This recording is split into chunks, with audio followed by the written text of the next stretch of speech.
আসসালামু আলাইকুম ওয়া রাহমাতুল্লাহি ওয়া বারাকাতুহু।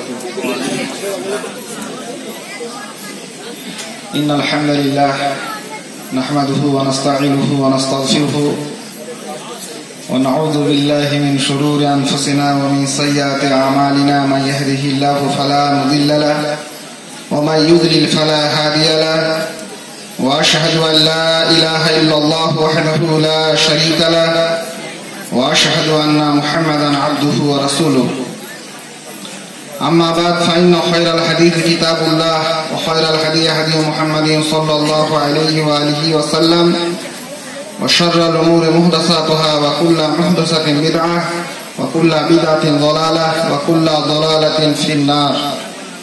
أعوذ بالله من الشيطان الرجيم. بسم الله الرحمن الرحيم. يا أيها الذين آمنوا اتقوا الله حق تقاته ولا تموتن إلا وأنتم مسلمون. يا أيها الناس اتقوا ربكم الذي خلقكم من نفس واحدة وخلق منها زوجها وبث منهما رجالا كثيرا ونساء واتقوا الله الذي تساءلون به والأرحام إن الله كان عليكم رقيبا. يا أيها الذين آمنوا اتقوا الله وقولوا قولا سديدا يصلح لكم أعمالكم ويغفر لكم ذنوبكم ومن يطع الله ورسوله فقد فاز فوزا عظيما. সম্মানিত যোগ্যতম সভাপতি ও সঞ্চালক, মঞ্চে উপবিষ্ট সুধী ওলামায়ে দ্বীন, সম্মুখস্থ শ্রোতৃমণ্ডলী, আল্লাহ সুবহানাহু ওয়া তাআলার অনেক অনেক প্রশংসা প্রথমেই জ্ঞাপন করি, যিনি আমাদেরকে খুব সুন্দর একটা মজলিসে পবিত্র কোরআন এবং সহিহ সুন্নাহ শোনার সুযোগ সৃষ্টি করে দিয়েছেন। আন্তরিকভাবে আমরা জ্ঞাপন করি আলহামদুলিল্লাহ।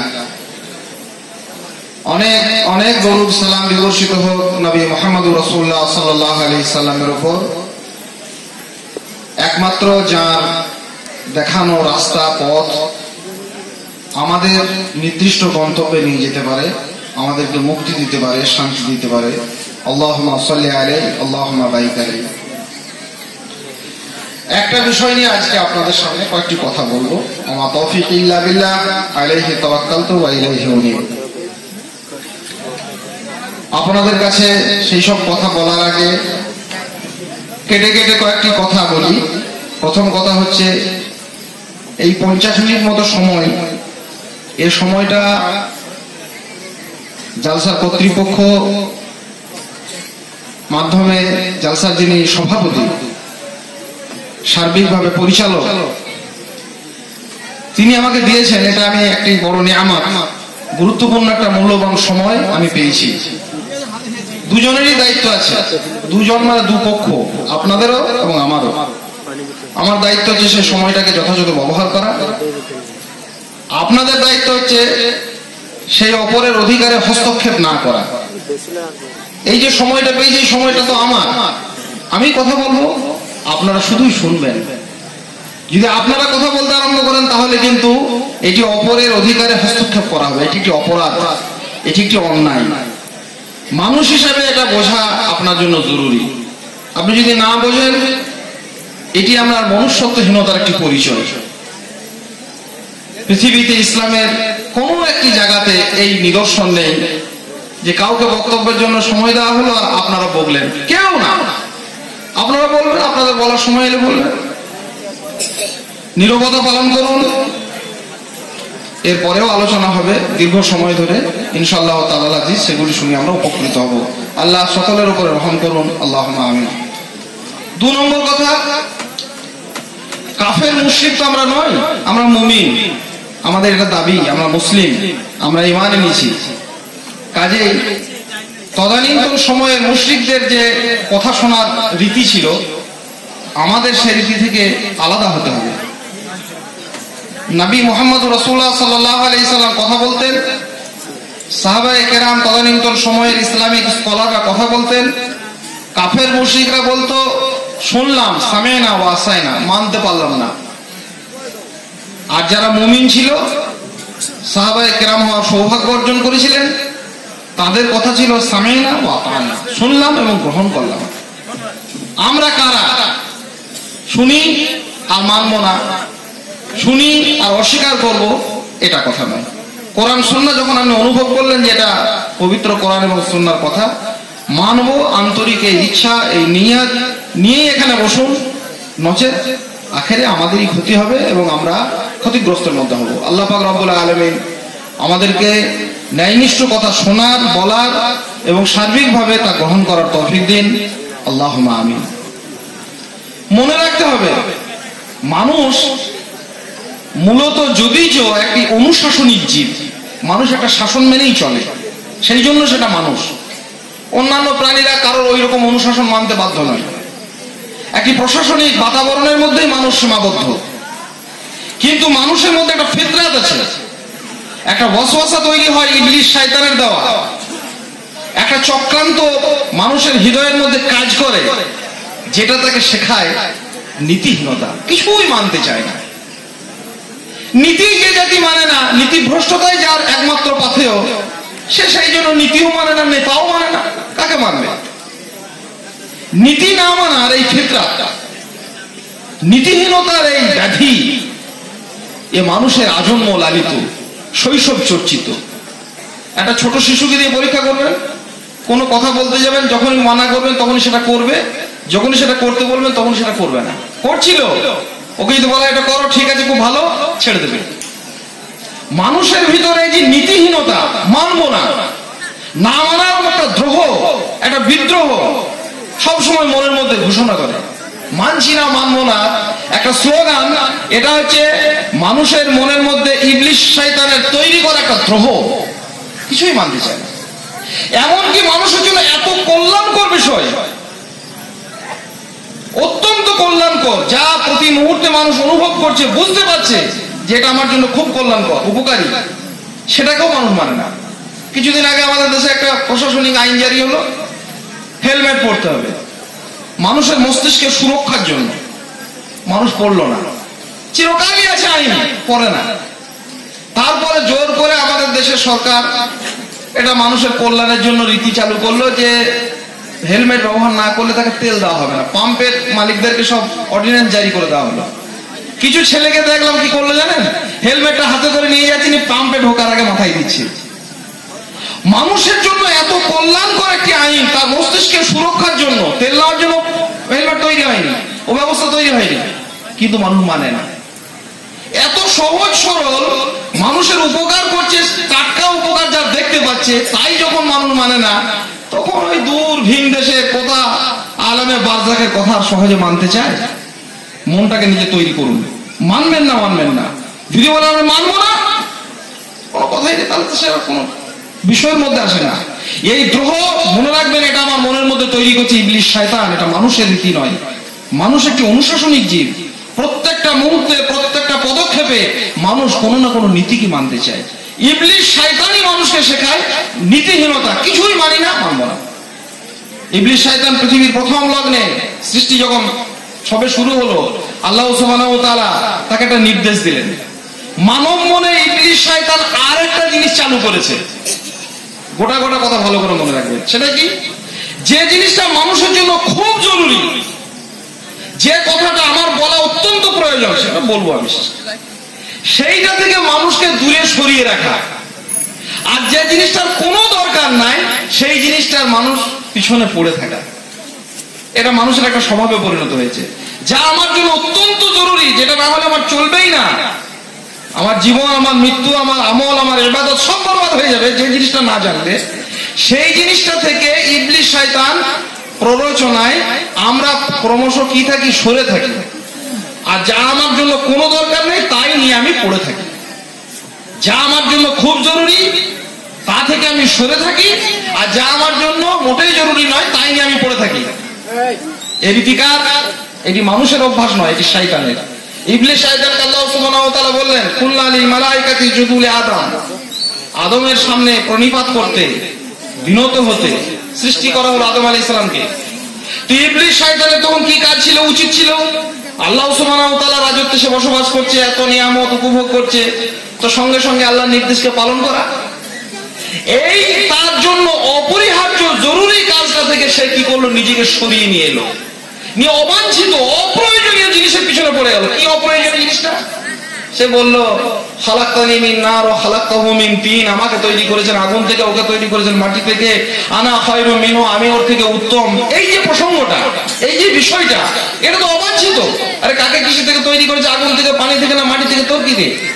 তোকে একটা নির্দেশ দিচ্ছেন আল্লাহ পাক রব্বুল আলামিনের রাজত্বে তুমি রয়েছো, জান্নাতের মধ্যে এত সুন্দর ব্যবস্থাপনা তোমার জন্য রয়েছে, তো সেই নির্দেশটা মানা জরুরি ছিল। তাহলে যা ওর জন্য অত্যন্ত জরুরি ছিল সেটা থেকেই ও কি করলো, সরে পড়লো। আর যেটা ওর জন্য কোনো জরুরি নয়, কাকে কি থেকে তৈরি করেছে তার পিছনে পড়ে গেল। আমাদের শ্রোতাদের, বক্তাদের, আলোচকদের বিভিন্ন জায়গাতে আমরা মিস্টেক করি। আমাদের গুরুত্বপূর্ণ বিষয়গুলি আমরা শুনতে নারাজ, যা আমাদের জন্য কোনো প্রয়োজন নেই। এই গল্প, কেচ্ছা, কাহিনী, গুজব, গসিপ, আমেরিকা, লন্ডন, অমুক তমুক, মানুষ দেখবেন হাজার হাজার শ্রোতা মন দিয়ে শুনছি, ফালতু কথা, মিথ্যা। কবে কোন শেরশাহ, কোন আলমগীর, তাদের ইতিহাসের কোনো অথেন্টিসিটি নেই, কোনো প্রামাণিকতা নেই, কোনো রাবি নেই, তার কোনো সনদ নেই। বিনা সনদে, বিনা দলিলের কথা মানুষ অবাঞ্ছিত কথা শুনতে চায় কান ধরে। আর যা অত্যন্ত জরুরি, প্রত্যেকটা পদক্ষেপের জন্য আপনার আমল, আপনার ইবাদত, আপনার কর্মসূচি, আপনার ঈমান, যা না জানলে আপনার একটি মুহূর্ত চলবে না। কবরে গিয়েই যার যে প্রশ্নের সম্মুখীন হতে হবে, তাই থেকে মানুষ সরে থাকে। এটা ইবলিস শয়তানের অভ্যাস। তাহলে এই অভ্যাস আমাদের পরিত্যাগ করতে হবে। সর্বপ্রথম আমাকে সেই জিনিস জানতে হবে যা আমার জন্য অত্যন্ত জরুরি। মানুষ দেখেন না, কিছু কিছু লোক সকালবেলা দুটো একটা খবরের কাগজ 4 টাকা কেনে নিয়ে এগুলো থাকে। সাহেব শুনেছেন আমেরিকাতে বিরাট একটা বোমা বিস্ফোরণ হলো, তোর কি হলো? তোর নামাজ পড়ে না, ফজর বাপ পড়ে না, ছেলেও পড়ে না, কবরে ঢুকে কি জবাব দেবো? ওসব খবরের কোনো খবর নয়, কিছুই না। ও একটা কাগজ এসেছে বলছে অমুক জায়গাতে বোমা বিস্ফোরণ শুনেছেন, আমার হোয়াটসঅ্যাপে এসেছে তখন ছবি, আমি তোর হোয়াটসঅ্যাপ তোর কাছেই রাখবো। কি দরকার ছিল? আপনার জন্য এটা অপরিহার্য ছিল না। যে জিনিস আপনার জন্য জরুরি তা থেকে কেন সরে রয়েছেন? যা আপনার জন্য জরুরি নয় তা থেকে তার পিছনে কেন পড়ে রয়েছেন? এই জন্য ইসলাম মানুষের জন্য একটা কর্মসূচি, একটা সিলেবাস, এরকম করে এলোমেলো করা হবে না, একটা সিলেবাস তৈরি করে দিয়েছে। সেই সিলেবাস অনুসারে একবারে গোড়া থেকে শুরু করতে হবে, গোড়া থেকেই শুরু করতে হবে। আজ থেকে শুরু করেন ইনশাআল্লাহ তাআলা আজিজ। আমরা আজকে একটা প্রথম পদক্ষেপ নিই। আমি সেই জন্য ইসলামের মূল কর্মনীতি, মূল নীতি, ঈমান সম্পর্কে গুটি কয়েক কথা বলবো। একবার গোড়া থেকে মনে করুন আমরা কি শুরু করছি, ইনশাআল্লাহ তাআলা যে উপকৃত হবে। কি গোড়া থেকে শুরু করবেন? এই সব জলসাতে এসেছেন বক্তব্য শুনতে, বাড়ি যাবেন, বাড়িতে গিয়ে সালাম দিয়ে ঢুকবেন, আসসালামু আলাইকুম। এটা আপনার প্রথম কর্মসূচি, একটা সিলেবাসের একটা প্রথম নীতি। আজ থেকে যে এই পদক্ষেপ থেকে শুরু করলাম, বাড়ি যাব, বাড়িতে গিয়ে আমি প্রবেশ করবো, এটা আল্লাহ বলেছেন, মানুষ নয়। আল্লাহ সুবহানাহু ওয়া তাআলা নিষেধ করেছে নিজের অন্য কারোর ঘরে ঢুকতে পাবেন না। আপনি যে ঘরে আপনার মা আছে, সন্তান আছে, স্ত্রী আছে, অন্য পরিজন আছে, কারোর ঘরে ঢুকতে পাবেন না। লা তাদখুলু বুয়ুতান গায়রা বুয়ুতিকুম হাত্তা তাস্তানিসু ওয়া তুসাল্লিমু আলা আহলিহা। আল্লাহ পরিষ্কার ঘোষণা করছেন তাদেরকে সালাম দিতে হবে, আর অন্য কোন ঘরে ঢুকতে গেলে আপনাকে অনুমতি নিতে হবে। এই 1400 বছর আগের নীতি, সিলেবাসটা 1400 বছর আগের। সেই সিলেবাসটা 1400 বছর ধরে পৃথিবীতে টিকে রইল। মানুষ তার গুরুত্ব অনুভব করলো, আলেমরা সেগুলো আমাদের পড়ালেন, বড় বড় আলেমরা তা আমাদেরকে শোনালেন। এখনো পর্যন্ত যে লোকগুলো নিজের বাড়িতে ঢোকার সময় আসসালামু আলাইকুম বলে ঢুকতে শেখে না, মাথাটা ভালো করে করেন, মাথাটা কানটাই দিকে দেবেন। যে লোকটা নিজের ঘরে আসসালামু আলাইকুম বলে ঢুকতে শেখে না, সে লোকটা জান্নাতে ঢুকতে পারে গো? কি করে পাবে? এই সহজ কাজটুকু যে লোকটা পারেনি 1400 বছরের সিলেবাসটা জীবনে বাস্তবায়িত করতে, জান্নাতে ঢোকার মতো এত, আল্লাহ রাব্বুল আলামিন নিজে বলছেন, তোমরা কি মনে করছো জান্নাতে এমনি ঢুকে যাবে? জান্নাতে ঢোকা কঠিন, বহু কর্মসূচি তোমাকে পালন করতে হবে। তো এই প্রথম সিলেবাসের এই গোড়াতে অবাকতেই যা ফেলিও ব্যর্থতা, নিজের বাড়িতে ঢুকতে শিখলো না যে লোকটা আসসালামু আলাইকুম বলে, সেই লোকটা আবার জান্নাতে কি করে কোন ফতোয়াতে ঢুকবে? গন্ডগোল হয়ে যাচ্ছে। সিলেবাসের প্রথম থেকে আপনি শুরু করেন কাজ, ইনশাআল্লাহ তাআলা কাজ হবে। আর সেই জিনিস বেশি বেশি করে শুনুন, সেই জিনিস বেশি বেশি করে চর্চা করুন, সেই জিনিস বেশি বেশি করে আপনি আলোচনা করুন, যেটা আপনার জন্য অত্যন্ত জরুরি। সিলেবাসের প্রথম টার্ম, প্রথম পারিভাষিক যে শব্দ, সেটি হচ্ছে ঈমান। এক কঠিন জিনিস, এক আশ্চর্য জিনিস। এর স্বাদ, এর গন্ধ, এর মজা, এর তৃপ্তিদায়ক অনুভূতি সবটাই আলাদা। একজন সালাফ কবি লিখেছেন, বাংলা তার অনুবাদ করেছেন 2টো লাইন, কি সুন্দর। মুমিনের মনে কত যে শান্তি, শান্তি কোথাও পাচ্ছেন না খুঁজে, কি করে শান্তি পাবে? কদিন আগে আবার দিনাজপুরে শান্তি সম্মেলন করেছে। হিন্দু, মুসলমান, খ্রিস্টান, পাদ্রী, বৌদ্ধ, অমুক তমুক, বিরলি, কাদিয়ানি, মুরজিয়া, রাফিজি, খারিজিনি বলছে আমরা একটা যৌথ শান্তি সম্মেলন করেছি। আমাকে ডেকেছিল, আমরা যাবো, আর গিয়েছিলাম। আমরা দুটো কথা বলার জন্য 5 মিনিট সময় হলে যাবো। আমরা কোনোদিন কোশ্চিন কালে এই সভা প্রতিষ্ঠিত হবে না, সফলতা পাবে না। আল্লাহ পাক রব্বুল আলামিন আল্লাহ বিরোধী কথা বলছে এরা। আল্লাহ নিজে মানুষকে শিখিয়েছেন ওহীর বাণীর মাধ্যমে। আমরা প্রত্যেক মুসলিম এ কথা নিজে স্বীকার করি, আর আপনারা ইসলামের দাবি নিয়ে কথা কি করে বলছেন যে শান্তি আসবে এইভাবে? নাউজুবিল্লাহ। আল্লাহ আমাদেরকে শেখাচ্ছেন আল্লাহুম্মা আনতাস সালাম ওয়া মিনকাস সালাম, হে আল্লাহ তুমি শান্তিময়, তোমার কাছ থেকেই শান্তি আসে। আর এরা শান্তি খুঁজে কোথা? ইহুদি, খ্রিস্টান, নাসারা, মুরজিয়া, রাফিজিয়া, কাদেরিয়া, জাবরিয়া, এদের সঙ্গে মিলিত হয়ে। এরা কারা? কখনো হয়? তাহলে সিস্টেমের বিপরীত কথা এটা। শান্তি, কবি বলছেন মুমিনের মনে কত যে শান্তি। একমাত্র পৃথিবীতে শান্তির আধার হচ্ছে মুমিনের হৃদয়। এটাই হচ্ছে পৃথিবীর সর্বোত্তম শান্তিময় জায়গা। মুমিনের মনে কত যে শান্তি, ওরা তা কিভাবে করবে আজ? ওরা মানে যে ইমানের স্বাদ পায়নি সে লোকটা মুমিনের মনে কত শান্তি এটা কি করে পাবে? অবিশ্বাসীর ছানি পড়া চোখ হিরে তো দেখে না, দেখেছে কাঁচ।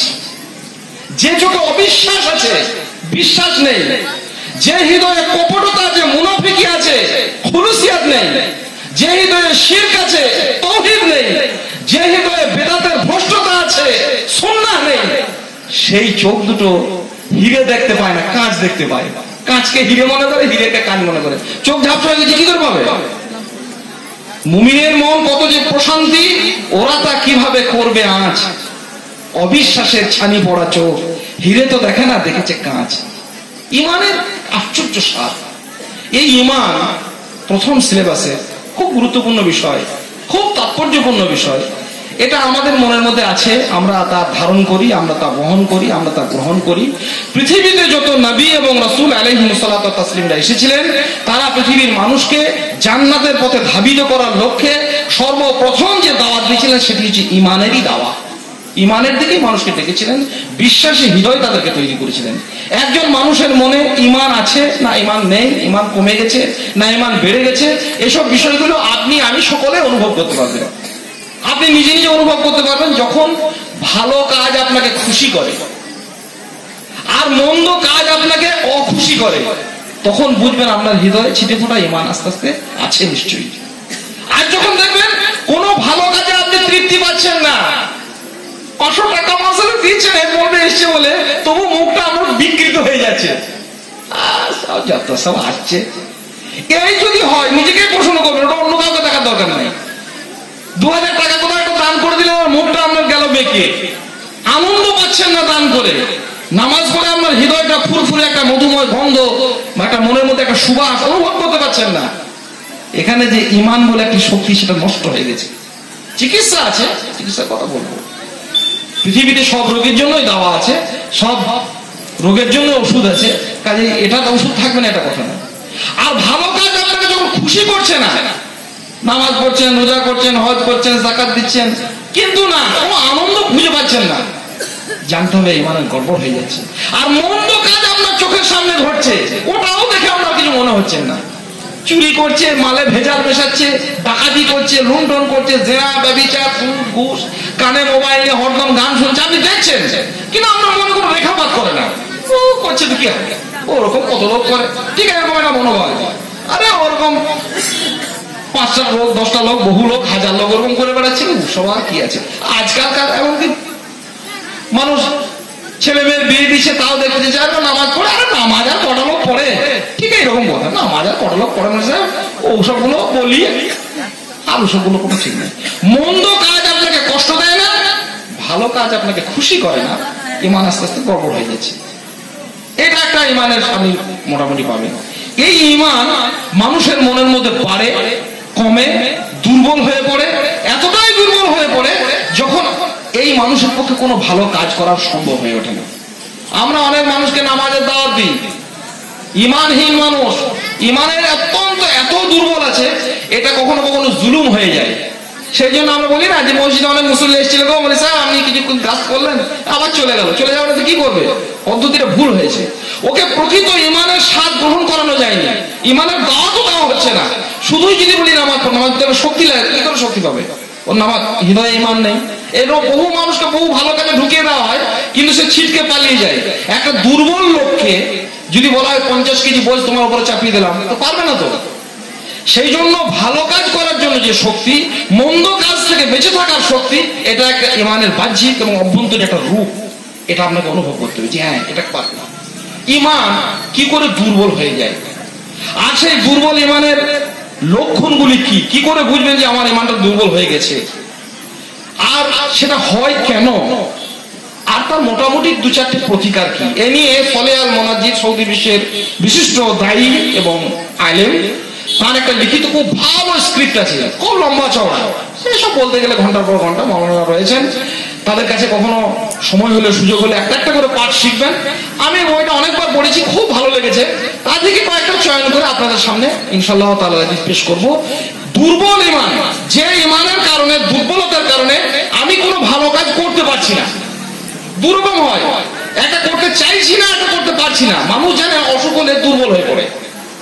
যখন মানুষ দুর্বল হয়ে পড়ে, তো দুটো জিনিস তার বিশেষ করে দুর্বল হয়, পেটের সব ফাংশন গুলো। সেই লোকটা খেতে চায় না। দুটো রূপ হতে পারে, এক খেতে চাইছে না, খিদে নেই, আর একটা হচ্ছে খেতে কোন রকমের পারছে না, চাইছে, খিদে লাগছে, মুখে স্বাদ নেই। ঈমানহীনতার অবস্থাটা ঠিক অনুরূপ। অনেক সময় কিছু কিছু মানুষ ভালো কাজ করতে চায়, যে নামাজ পড়তে চায়, রোজা করতে চায়, সহিহ আকীদা মানতে চায়, এসব বেদাত শিরকের ভণ্ডামি ছেড়ে বাঁচতে চায়, চাইছে, কিন্তু পারছে না। এতটাই দুর্বলতা, ওটা পারছে না। কি করে বুঝবেন যে মানুষ, আমার নিজের ব্যক্তিগত, অন্য লোকের কথা ভাববেন, নিজে নিজে ব্যক্তিগত ভাবে যে আমার ঈমানটা দুর্বল হয়ে গেছে, এটা কি করে মোটামুটি অনুভব করা যাবে? 2-4টে ছোট ছোট পয়েন্ট। যখন দেখা যাবে আমার মধ্যে চারপাশে পাপের আধিক্য বিস্তার লাভ করেছে, ঈমান তখন সত্য সত্যই দুর্বল হয়ে গেছে। কোন মুমিন এইভাবে নির্বিচারে পাপ করতে পারে না। পাপ করার পরে মুমিনের মনে একটা ওই যে মিষ্টি পাখি, তোমার চির সবুজ থাকে তোমার নীড়, তোমার আকাশ স্বচ্ছ থাকে মেঘ করে না ভিড়, তোমার গানে বিষণ্ণতার সুর থাকে না যুক্ত, তোমার হৃদয় সকল ভেজাল হতে থাকে মুক্ত। একজন মুমিনের উদাহরণ দিয়েছেন একজন পাখির সঙ্গে। মিষ্টি পাখি, চির সবুজ থাকে তোমার নীড়, তোমার বাসা সবসময় সবুজ, তোমার আকাশ স্বচ্ছ থাকে মেঘ করে না ভিড়। একজন মুমিন খাবারে চিরকালই ভেজাল মেশাচ্ছে, একজন মুমিন সারা জীবনে চুরি করছে, এটা হতে পারে না। তার হৃদয় সঙ্গে সঙ্গে বাধা সৃষ্টি করতে পারে। যখন দেখা যাচ্ছে নির্বিচারে পাপগুলো সমাজে বিস্তার লাভ করছে, চুরি থেকে, হত্যা থেকে, খুন থেকে, ব্যভিচার থেকে, সরকারি মাল তসরুফ করা থেকে, হারাম হালাল বাজ বিচার করা থেকে দূরীভূত হচ্ছে, এইরকম ভাবে পাপ যখন নির্বিচারে সংগঠিত হচ্ছে, তখন বুঝতে হবে ঈমান আমার দুর্বল হয়ে পড়েছে। আর এই পাপগুলো দেখে আমার আর কিছু মনে হচ্ছে না। এটা 1 নম্বর, নিজে নিজে অনুভব করব। 2 নম্বর, হৃদয়ের কাঠিন্যতা অনুভব করা। কোরআন শুনছি, সুন্নাত শুনছি, হৃদয় বিগলিত হচ্ছে না, কেঁদে উঠছে না। মাওলানা কোরআন হাদিস বলে যাচ্ছেন, কোরআনের আয়াত তেলাওয়াত হচ্ছে, আর আমার হৃদয়ের মধ্যে কোনো বিগলন, আমার হৃদয়ের মধ্যে কোনো একটা উচাটন ভাব, হৃদয়ের মধ্যে কোনো একটা তোলপাড় সৃষ্টি হচ্ছে না। জানতে হবে আপনার হৃদয়ে, আমার হৃদয়ে ঈমান একেবারেই মারাত্মকভাবে ক্ষতিগ্রস্ত হয়েছে, ব্যাধিগ্রস্ত হয়েছে, দুর্বল হয়ে পড়েছে। পবিত্র কোরআন আল্লাহ সুবহানাহু ওয়া তাআলা বলছেন, ثم قست قلوبكم من بعد ذلك فهي كالحجارة أو أشد قسوة وإن من الحجارة لما يتفجر منه الأنهار وإن منها لما يشقق فيخرج منه الماء وإن منها لما يهبط من خشية الله وما الله بغافل عما تعملون। হে মানুষ, কি হলো তোমাদের? তোমাদের হৃদয় কি পাথর হয়ে গেল? আল্লাহ বলছেন পাথরের অনুরূপ। বলার পরে আল্লাহ বলছেন ওয়াইন্না মিনাল হিজারাতি লামা ইয়াতাফাজ্জারু মিনহুল আনহার, পাথরের চেয়েও তোমাদের হৃদয় যদি শক্ত হয়ে যায়। শোনো কি কথা বলছেন এবার আল্লাহ, যে পাথর থেকে তো নদী প্রবাহিত হয়। পৃথিবীতে যত বড় বড় নদীগুলো উৎসারিত হয়েছে, অধিকাংশ পাহাড় থেকে। তো আল্লাহ বলছেন বাস্তব দৃষ্টান্ত দিয়ে, যে পাথরে যদি তোমাদের হৃদয়টা হয়ে গেল, তো পাথর থেকেও তো পানি বের হচ্ছে, নদী বের হচ্ছে। তোমাদের হৃদয় কোন পাথর যা থেকে কোন রকমের নদী বের হয়ে যাচ্ছে না? ওয়াইন্না মিনহা লামা ইয়াশাক্কাকু ফায়াখরুজু মিনহুল মা, এমন কিছু পাথর আছে যা দীর্ণ বিদীর্ণ হয়ে, চূর্ণ বিচূর্ণ হয়ে বিগলিত ধারায় ঝর্ণা প্রবাহিত হয়। ঝর্ণা দেখেছেন? ঝর্ণার এলাকায় গেলে দেখে আসবেন, আল্লাহ পাক রব্বুল আলামিন এসব দেখতে বলেছেন। ইন্না ফি খালকিস সামাওয়াতি ওয়াল আরদ, আসমান আর জমিনে যা কিছু আছে নভমণ্ডল ভূমণ্ডলে, ওয়াখতিলাফিল লাইলি ওয়ান নাহার, দিন ও রাত্রির বিবর্তনের মধ্যে যা কিছু সংঘটিত হয়, লায়াতিল লিল আলবাব, জ্ঞানী মানুষদের জন্য নিদর্শন রয়েছে। ঝর্ণা দেখেছেন? পাথরগুলো ভেঙে যায়, টুকরো টুকরো হয়, সেখান থেকে দরদর দরদর দরদর করে পানি প্রবাহিত হয়, এটাই তো ঝর্ণা। আল্লাহ সুবহানাহু ওয়া তাআলা বলছেন তোমাদের হৃদয়কে পাথরের চেয়েও কঠিন, তো পাথর তো ফেটে ঝর্ণা ঝরছে, তোমাদের হৃদয় ঝরছে না। ওয়া ইন্না মিনহা লামা ইয়াহবিতু মিন খাশিয়াতিল্লাহ, এমন কিছু পাথর আছে, ভূগোলের পণ্ডিতরা বলে আবহবিকার, বিচূর্ণী ভবন, ওই হিমবাহ, হিমধস, ওই অমুক অমুক তমুক তমুক নাম দিয়ে যে ছোটবেলায় পড়েছিলাম, সেই পাথরগুলোর জন্য আল্লাহ পাক রব্বুল আলামিন বলছেন শুধুমাত্র খাশিয়াতিল্লাহ, আল্লাহর ভয়ে উপর থেকে খসে খসে ওই সমস্ত শিলাগুলো নিচে পড়ে। আল্লাহর ভয়ে পাথর ভেঙে চুরে উপর থেকে পড়ে, দীর্ণ বিদীর্ণ হয়ে তার থেকে প্রবাহিত হয় ঝর্ণার ধারা, দীর্ঘ প্রলম্বিত লয়ের নদী প্রবাহিত হয়ে থাকে পৃথিবীর বুকে, আল্লাহর জমিনে। আর মানুষের হৃদয় কি কঠিন হয়ে গেছে? আল্লাহ বলছেন তোমরা জানো না, ওয়ামাল্লাহু বিগাফিলিন আম্মা তা'মালুন, আল্লাহ সুবহানাহু ওয়া তাআলা এই ব্যাপারে উদাসীন নয়। তোমাদের মনের মধ্যে যে বদমাইশি, ছলনা, প্রতারণা, কপটতা, নেফাক, এগুলো আমি জানি, এগুলো সম্পর্কে আমি খুব অবগত। কাজেই সর্বপ্রথম আমাকে দেখতে হবে আমি রুগী কিনা। এক নম্বর প্রমাণ হচ্ছে যে আমি যদি কোনো পাপ কাজ নির্বিচারে চলছে, আমার মধ্যে অপরের মধ্যে আমার কিছু হেলদোল নেই। দু নম্বর হচ্ছে অন্তরে আমি কাঠিন্যতা অনুভব করছি আর খুব কষ্ট লাগছে আমাকে, এই সমস্ত জিনিসগুলো শোনার পরেও আমার হৃদয় কোন রকমে গলছে না, তাহলে জানতে হবে আমার ঈমানটা দুর্বল হয়েছে। 3 নম্বর হচ্ছে আনুগত্য এবং ইবাদতের শিথিলতা, কাউকে মানতে না চাওয়া, কিছুই মানে না, নিজের আমিন, নিজের ইমাম, নিজের মসজিদ, নিজের মক্তব, নিজের মাদ্রাসা, দ্বীনি আলেম ওলামা, কোরআন সুন্নাহ কিছুই মানতে চায় না। না মানার একটা স্লোগান ভিতরে সবসময় তৈরি হচ্ছে, আমি মানি না। অথচ ইসলামের প্রত্যেকটা যুগে আনুগত্য জরুরি ছিল, অপরিহার্য ছিল। নীতিই মানে না, তার নেতা কি মানবে? কাউকে মানে? কাউকে মানে না। কেউ বলছে আমি 12টা ইমামকে মানি, কেউ বলছে আমি 16টা ইমামকে মানি, শিয়ারা বলছে আমি অমুক অতগুলো ইমামকে মানি। একটা ইমাম আল্লাহ পাক রব্বুল আলামিন অপরিহার্য করে দিলেন, নবী মুহাম্মদ রাসূলুল্লাহ সাল্লাল্লাহু আলাইহি সাল্লাম ইমামতি। একজনকে মানতে পারলে না, তোমার 12 জনকে মানবি রে? একটা বউ পালতে পারলে তোমার 10টা বউ পালবে সে? এটা অদ্ভুত রে কথা, মানে না, কাউকে মানতে চায় না। এই জন্য কেউ 12টা, কেউ 15টা, কেউ 18টা, কেউ 20টা করে করে করে করে নিজের নেতৃত্ব তৈরি করে নিয়েছে। কেন? নিজের নেতা মানবো না বলে। আসল কথা হচ্ছে যখন দেখা যাবে আমি কাউকে মানতে পারছি না, বিদ্রোহ তৈরি হয়ে যাচ্ছে, এটা একটা ঈমানের দুর্বলতা। মারাত্মক কথা হচ্ছে পবিত্র কোরআন এবং সুন্নাহ দ্বারা প্রভাবিত না হওয়া। যে কোরআন শুনে, যে সুন্নাহ শুনে, নবী মুহাম্মদ রাসূলুল্লাহ সাল্লাল্লাহু আলাইহি সাল্লামের তেলাওয়াত শুনে, জিন থেকে ইনসান থেকে মানুষ মুহূর্তের মধ্যে তাদের নিজের জীবনকে পরিবর্তন করার সৌভাগ্য অর্জন করতে পেরেছিল, সেটা আমার দ্বারা যখন হচ্ছে না, তখন জানতে হবে আমার ঈমান সত্য সত্যই খুব দুর্বল হয়ে পড়েছে। ঈমান দুর্বল হয়ে গেছে বহু কারণ, একটা গুরুত্বপূর্ণ কারণ যে কোনো ধরনের ভালো কাজকে তুচ্ছ মনে করা। ছোট, এটা আর কি বলি স্যার, সামান্য একটু দান, সামান্য একটু সাদকা, সামান্য একটু সালাম বিনিময়, যে কোনো ধরনের ছোটখাটো ভালো কাজগুলিকে তুচ্ছাতি তুচ্ছ মনে করা, সেগুলোকে কোনো রকমের গুরুত্ব না দেওয়া, এগুলো হচ্ছে মারাত্মক ধরনের ঈমান দুর্বলতার একটা কারণ। যখন দেখবেন পারস্পরিক বিবাদ শুরু হয়ে গেছে, মিল মহব্বত বলে কিছু আর নেই। নবী মুহাম্মদ রাসূলুল্লাহ সাল্লাল্লাহু আলাইহি সাল্লাম ভালোবাসার মূর্ত প্রতীক করে একটা জাতিকে পৃথিবীতে রেখে গেলেন। জাতি তো দূরের কথা, কত রকমের যে ভাগ হলো, 73, 76, 69, সে তো কোনো ঠিক নেই। যারা আমরা বললাম কোরআন সুন্নাহ মেনে চলি, আমরা কোরআন হাদিস মেনে চলি, তাদেরও মধ্যে আমরা আর ভালোবাসার বন্ধন তৈরি করে রাখতে পারলাম না। নবী মুহাম্মদ রাসূলুল্লাহ সাল্লাল্লাহু আলাইহি সাল্লাম বলেছেন জান্নাতে যাওয়া হবে না। খামটাতে চেঁচালে কি হবে? আল্লাহ রাসূল বলছেন লা তাদখুলুল জান্নাহ, জান্নাতে তোমরা যেতে পারবে না হাত্তা তুমিনু, যতক্ষণ না ঈমান আনবে।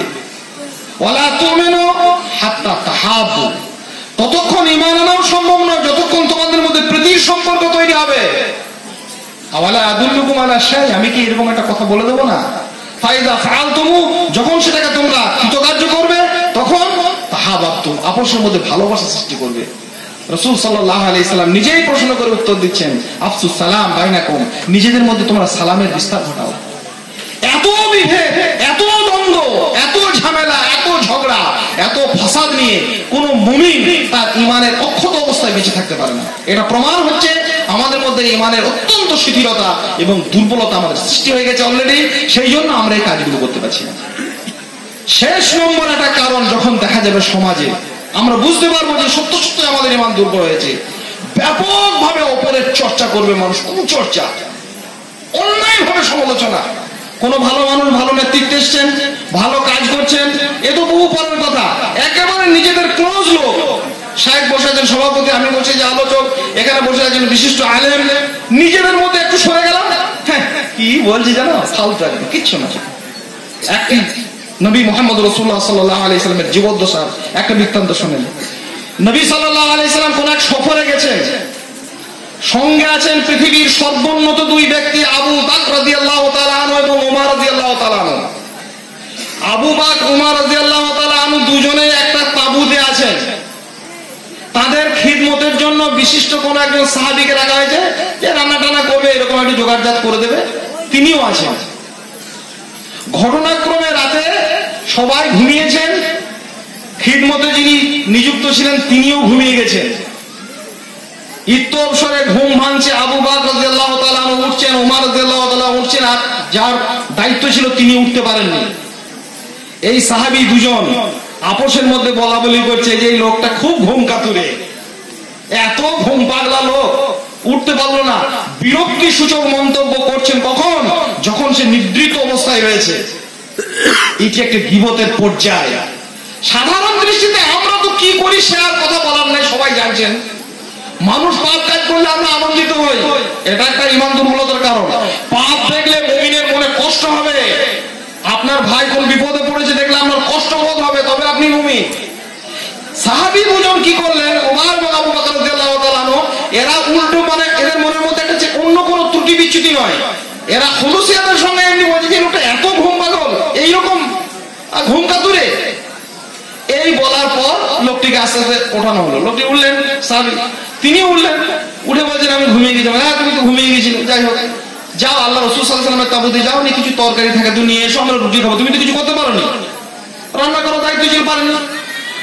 ওই লোকটি নবী মুহাম্মদ রাসূলুল্লাহ সাল্লাল্লাহু আলাইহি সাল্লামের কাছে গিয়ে বললেন, আবু বকর এবং ওমর আপনাকে সালাম দিয়েছে, আপনার কাছে কিছু তরকারি চেয়েছে, তারা খাবেন রুটি তরকারি। নবী সাল্লাল্লাহু আলাইহি সাল্লামের মুখ গম্ভীর হলো, তিনি বললেন আমার সালাম তাদের দুজনকে দাও। আর